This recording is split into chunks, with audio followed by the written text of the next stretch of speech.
Fari mai tatu I te mai tatu manhini o ia Michel Arakino Yarana. Toidi Yarana to taunu na mate emere tau te ipo. Michel, far o mai ni tau te man o René taputu e tata whaamu honu te ie, I tōna reo e riro te ie ture e I ture taparhei tata. Mai te pau e ita te ie ture e riro te honu I te orero ai hatu e mana o. E hate te mana ono e hoi te ie prau a René taputu. Oia, promo, nori o mātui whatu mai te ie tomite no te turu ai te tata I ro te paru o te morare e tona ti ara ai mui I ture.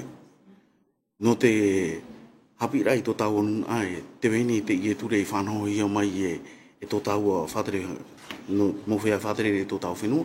Ti tau hia tau I te e mana, ia ti ato mai tau e nia, ia tau e whae amu no rutu to tau amura I ta tau inai. Ia parau to ara tau I to tau o parau, I whaar ohia mai to tau o parau, e ta ata amu tau I te e inai. Noni e te ria tumu parau tau e ui mai au e nawhea pa ia I mai te I e whanahora te me ai te ture, e amu no tata e mau te nene e mau. Me I roto rei te imana, te ita matou tua tapapara ai whatupu I te imana, ta matou tau ara parau. Ia wheruri mai te parau o te e mau tai e namo, tatara mai, i oti tua tapapara. No te me tiro to matou I te I e mau mana nei, tua tapapara ai te teiture tanu mai tei, I ni ai to tatou whenua, te uru o te tata e orara, I ni ai te whenua. I hara tatou e awha I mei te teiture, no rapa I to tatou whenua, whaatanu ai ni ai te uru o te tate une aita, ene me nārira. E hato mea nā rapa mai te ie ture I te rawet ahia mai? Tēnā oro e rātou e maura te e animara. Tēnei, ai te numera e whaai te rei, e iera reira animara.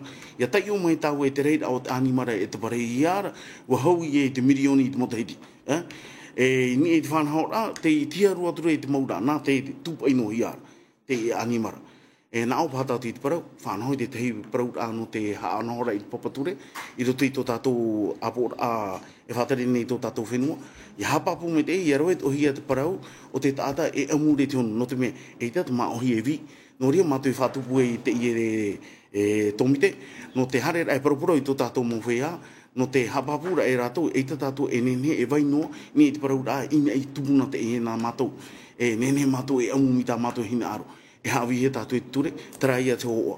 Tā mātou tāparura e te imahana, ia wheruri mai te hia mai te parau o te I e mowhea, e utu awhare tō rātou e wheni e tamari, e te imahana, te whiwhira rātou I roti te ora utu awhare.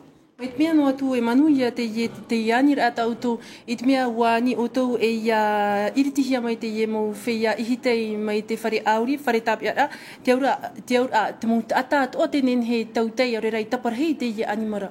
Aita, mena opa I whanhaura. Mena opa I whanhaura.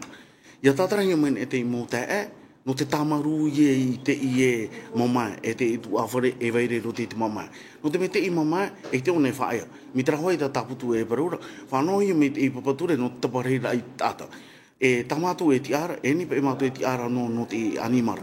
Me here matu I te animara. No te me ori matu here te animara, e ere tamatu inei. Ti tauhia matu e here te animara. Me I roto rei te whanahor anu te upuru rā. E te matu e whati ahiara, e mau matu I te auri, I upuru matu I te animara, I roto I te whaamura, I roto ani te whaherere rā, e mau matu I te auri. Traia ta matu e hina aro rei parau I te imana, I roto I te imo whiwhi, wherurina.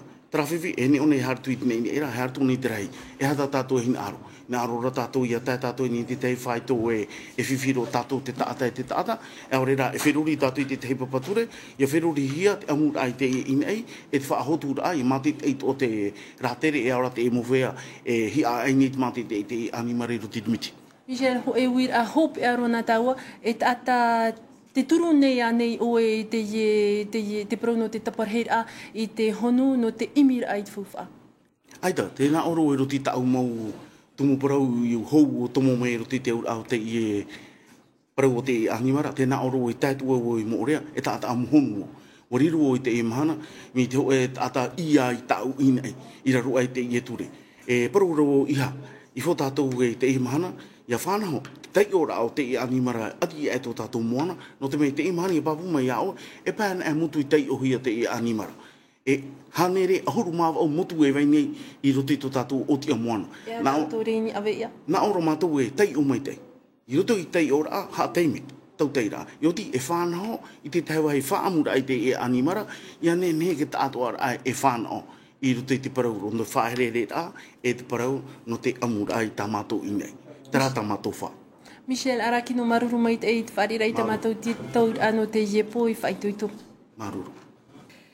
La tradition contre la loi, c'était l'objet de la petite manifestation ce matin, place Tarahoy. Une quinzaine de personnes protestaient contre l'incarcération de 3 braconniers arrêtés la semaine dernière. La gendarmerie avait retrouvé dans leur bateau 138 kilos de viande de tortue. Les manifestants estiment qu'ils ont le droit de consommer de la tortue dans leurs îles. Ils veulent une table ronde pour réfléchir à une nouvelle loi et demandent aussi la libération des braconniers. Écoutez leurs arguments. Michel Arakino est interrogé par Mike Leral et Arumater Itehau. On parle de ma nourriture, de ma viande. Aujourd'hui, je me retrouve dans une situation d'être le voleur de ma nourriture. C'est cette raison qui me pousse à crier mon désarroi et à dire que cette loi n'est pas juste. Ça veut dire qu'aujourd'hui, il faut réglementer correctement.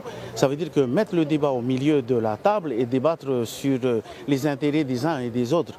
Ne pas parler seulement de personnes qui voudraient, par affection vis-à-vis de cet animal qui est mon aliment de base, faire en sorte que ça soit une interdiction et puis que je me retrouve en tôle pour avoir consommé ma nourriture.